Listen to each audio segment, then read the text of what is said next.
Hey guys, my name is Mo Awesome and I'm here with your mountain biker's guide to getting into the sport of mountain biking. I know mountain biking can actually seem like a very intimidating sport from the outside. It's actually a lot easier to get into the sport than you think. I'm going to basically give you guys a little bit of a guide into how to actually get into the sport and hopefully make the transition a little bit easier for you. A little bit about me, and hopefully this will make you feel a little bit better. So I actually grew up in the Valley and I grew up playing basketball. I had no idea what mountain biking was. I didn't have any friends who mountain biked, none of my family mountain biked. When I was about 18, I actually moved down here to Orange County to go to UCI. I still didn't know any mountain bikers, didn't have any mountain biking friends. I actually had a roommate who didn't mountain bike, but he loved trying new things. And one day he just came up with the idea like, hey, let's go try mountain biking. And that's how I actually got into the sport. And now mountain biking is basically my life. I'm a mountain bike coach. I've traveled to so many rad places to ride mountain bike. And I basically just live to ride. So like I said, it's actually a lot easier to get into the sport than you think. And we're gonna help kind of get you through it. Number one, you're gonna wanna try the sport. So mountain biking is one of those sports that's not necessarily for everyone. There's a lot of kind of elements to it that might not necessarily make it the sport for you. Before you go investing a ton of money into the sport, try it out. The cool thing here is this actually might not cost you anything. So the first way you can try and do this, go to a mountain bike demo. A lot of mountain bike companies out there will actually work with your local shop. The companies bring down their demo fleet and they give you the opportunity to try out their bike free of charge. A lot of times all you have to bring is a credit card or driver license. Okay, so that's one way to try it out. Another thing, hit up a friend or family member. So there's a very good chance that you have one or two people maybe in your Facebook feed or your Instagram feed posting mountain bike pictures. Hit them up and be like, hey, I'm thinking about getting into the sport. Do you maybe have an extra bike or your first bike, or do you know someone with a bike? A lot of times they might even end up taking you for a ride. So it's a really good way. Try that out. And worst comes to worst, hit up your local bike shop and rent a bike. A lot of bike shops locally have a really cool demo program where it's going to be the small cost to try out a bike for 24 hours. Because a lot of times you can actually use that demo fee towards the purchase of a bike at a later date. So you're not basically just dropping this money and potentially losing it. Number two, so say you figure out you love mountain biking, that's the sport for you, you want to get into it. Now it's time to figure out what to actually buy. As mountain biking does have a little bit more of an expensive initial cost. Surfing, you can just kind of go down to your local Costco and basically pick up a wave storm for $100, pick up a cheap wetsuit, you're in the water, you've started surfing. If you go to your local Walmart or Target, you might find a $100 mountain bike. Or mountain bike, I'm gonna put this serious quotation here, do not buy your bike from Walmart or Target. I've actually seen some of those bikes actually have a sticker on them that say this is not for off-road use. Sometimes they're assembled by people who aren't necessarily familiar with what they're doing, and it's a huge safety risk. Safety is your number one priority. Another cool thing with mountain biking though is you can actually work with a pretty wide range of budgets. So you don't necessarily need $5,000 to get into the sport. You can actually do it with way less money than that. Sometimes you can actually even get into the sport for about like a couple of $100. So I'm gonna kind of break it down for you, tell you what you need, so you can kind of make a list yourself and figure out what your budget should be initially, and also try and figure out, hey, what are my initial expenses gonna be?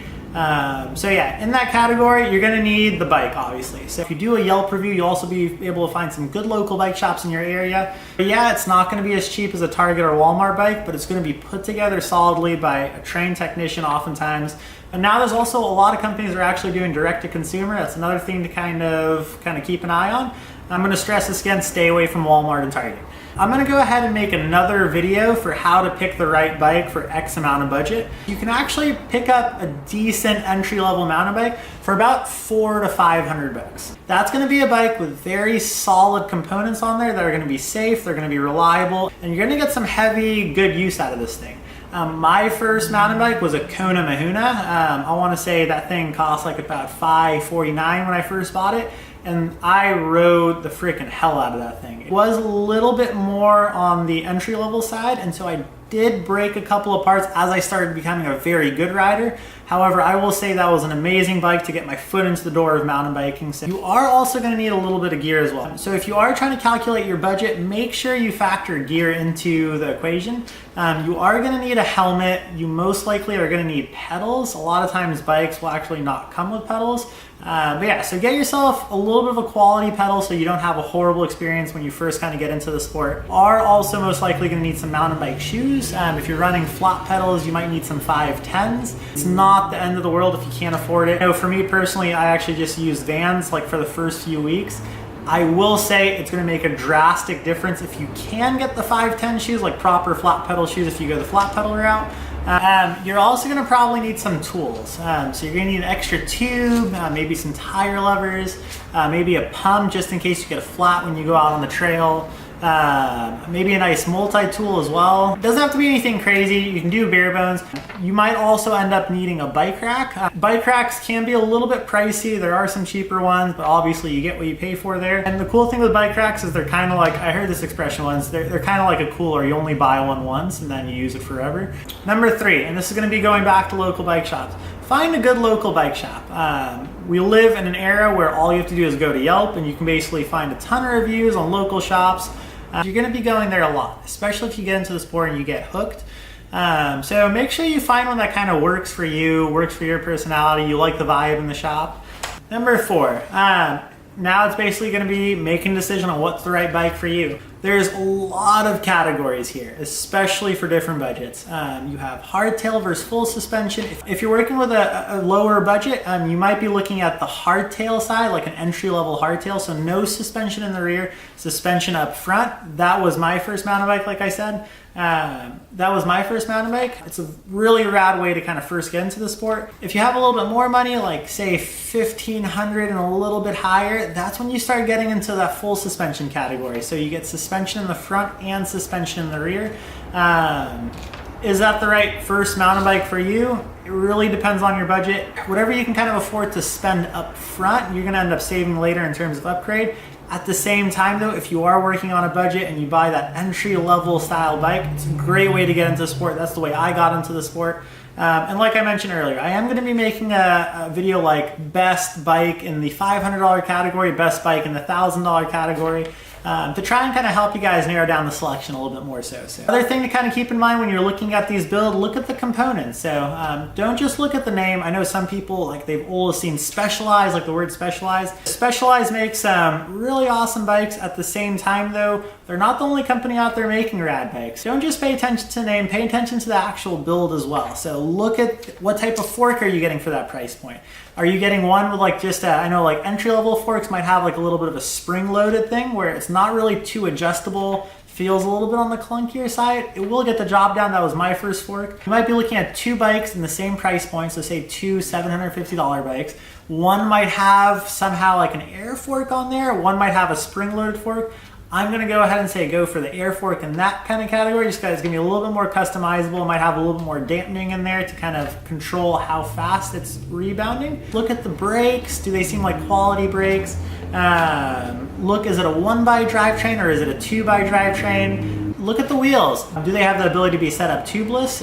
Basically, you don't run a tube inside, you run sealant instead. It prevents flat. Quick mountain bike tip, the most frustrated you will probably ever be is when you get a flat on a mountain bike ride and you have to change it out. So yeah, one of the cool things about tubeless is it helps prevent flats, lower your air pressure a little bit to kind of get a little bit more traction. And then also look at aluminum versus carbon. Some people might have a little bit more to spend in terms of bike budget, and they'll start to get into that category where they have to make decisions. Do they want to go aluminum or carbon?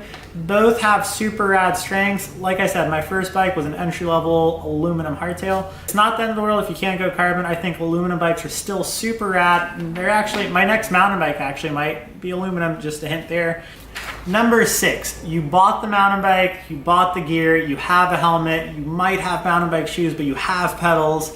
You have a little bit of tools to kind of get you out of a sticky situation. It's time to hit the trails. For anyone who thinks this is going to be the most intimidating thing, it's actually not that bad. A lot of times, the first tip I'm going to give in this category, do your research, Google mountain bike club in whatever community you live in. A lot of times there's a lot of cool mountain bike clubs. They might have Facebook groups or they might have websites. There's going to be a beginner group ride in your area. And this is going to be a really rad kind of event that you can kind of go to. It might be an event, it might be a weekly thing, but it's going to be somewhere that you can show up. There's going to be a bunch of riders there. A lot of them are going to be beginners. And they're going to know that anyone coming to this style of ride, especially if they market it towards beginners, is going to be someone who's first getting into the sport, and they're going to be patient with you, they're going to be understanding with you, and it's just going to be a fun way to kind of get into the sport and have people around you also enjoying the sport as well. So another thing too, maybe take a lesson. I'm going to plug in here Awesome MTB, obviously, and we offer mountain bike coaching. Me and Hannah aren't the only coaching service in Orange County. There's a lot of other coaching services as well.